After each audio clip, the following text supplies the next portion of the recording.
کہتا ہے 40 سال گزر گئے اس بات کو، لیکن مجھے آج بھی اس دکاندار اور اس دکاندار کے بیٹے کی شکل ہر زاویے سے یاد ہے۔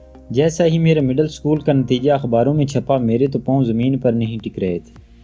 حالانکہ میں نے کوئی مارکا بھی نہیں مارا تھا، بس 8ویں جماعت کو فرسٹ ڈویژن میں پاس کیا تھا، لیکن مجھے کچھ بھی نہیں سوچ رہا تھا کہ اپنی خوشی کا اظہار کیسے کروں۔ دوسرے دن میں نے منصوبہ بنایا کہ اپنے قصبے سویدہ سے دمشق جا کر سیر کر کے آتا ہوں۔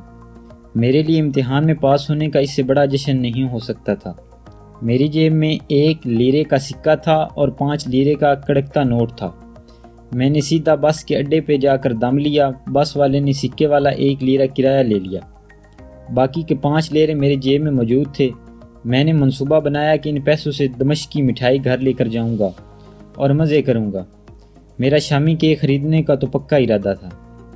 دمشق کے بازار ایک سے بڑھ کر ایک خوبصورت، السالیہ بازار اور الحمیدیہ بازار کی تو کیا ہی بات تھی۔ وہیں جابی گیٹ کے پاس مجھے مٹھائی کی ایک بڑی دکان نظر آئی۔ میں نے اندر جا کر دکاندار سے، جس کے پہلو میں اس کا بیٹا بھی بیٹھا ہوا تھا، کلو کیک، کلو برازق اور 1 کلو گرابیہ مانگا۔ لیکن جیسے ہی پیسے دینے کے لیے میں نے جیب میں ہاتھ ڈالا تو جیب خالی تھی، میرے 5 لیرے جیب میں نہیں تھے۔ میری حالت دیدنی تھی اور شاید میرے چہرے سے سیاہیت بھی نظر آ رہی ہوگی۔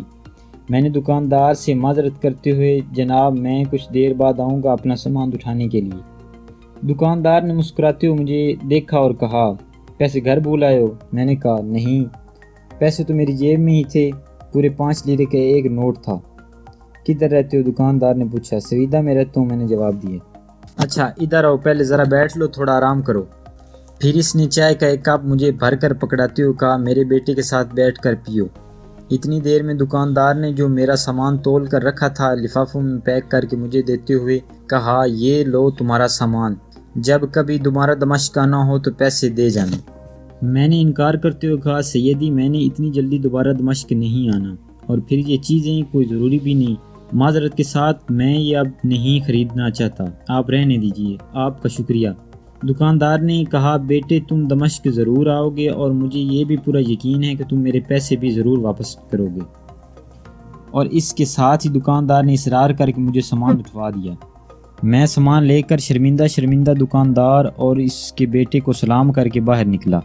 ابھی چند قدم ہی دور گیا ہوں گا کہ دکاندار کا بیٹا مجھے پیچھے سے آوازیں دیتا ہوا دکھائی دیا۔ میں رک گیا۔ دکاندار کے بیٹے نے مجھے آ کر بتایا کہ ابو کو تمہارے 5 لیرے دکان میں گرے ہوئے مل گئے تھے، لگتا ہے تم نے جیب میں ہاتھ ڈالا ہوگا تو نیچے گری پڑے ہوں گے۔ ابو نے اپنی مٹھائیوں کے پیسے کاٹ لیے ہیں اور یہ رہے تمہارے باقی کے پیسے۔ میری خوشی دیدنی تھی۔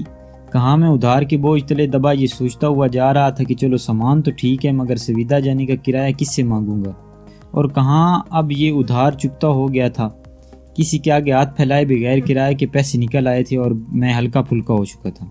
میں نے دکاندار کے بیٹے کا شکریہ ادا کیا اور اسے اپنے ابو کو جا کر میری طرف سے شکریہ ادا کرنے کا کہا، باقی کے پیسے جیب میں ڈالے اور اڈے کی طرف چل پڑا۔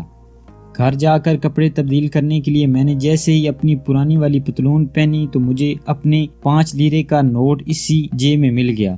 ابا جی کو سارا قصہ کہہ سنایا، سن کر مسکرا دی اور کہنے لگے، پتر یہ لوگ شام کے تاجر ہیں، جدی پشتی تجارت پیشہ ور لوگ ہیں، ان کو انسانیت کے سارے معنی اور مطلب آتے ہیں۔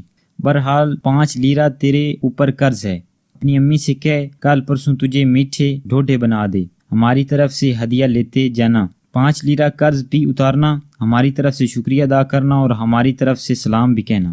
اگلے ہفتے میں نے امی سے میٹھی روٹیاں پکوا کر اور 5 لیرہ قرض چکانے کے لیے لے کر دمشق کی راہ لی۔ دکاندار نے جیسے مجھے دیکھا ہنس دیا اور کہنے لگا، میں نہیں کہتا تھا کہ تو جلد ہی دمشق واپس آئے گا، یہ کلو ہریسہ میری طرف سے واپس لیتے جانا اور سویدہ کے لوگوں کو میرا سلام کہنا۔ کہتا ہے، آج بھی جب میں کسی تاجر کو دیکھتا ہوں تو فوراً دل میں نسلی تاجر اور فصلی تاجر کا موازنہ کرنا شروع کر دیتا ہوں۔ اگر آپ کو یہ ویڈیو اچھا لگا ہو تو چینل کو سبسکرائب، ویڈیو کو شیئر اور لائک کرنا ہرگز نہ بھولیں۔ لوٹیں گے جلدی ایک اور نئی ویڈیو کے ساتھ، تب تک کے لیے اللہ حافظ۔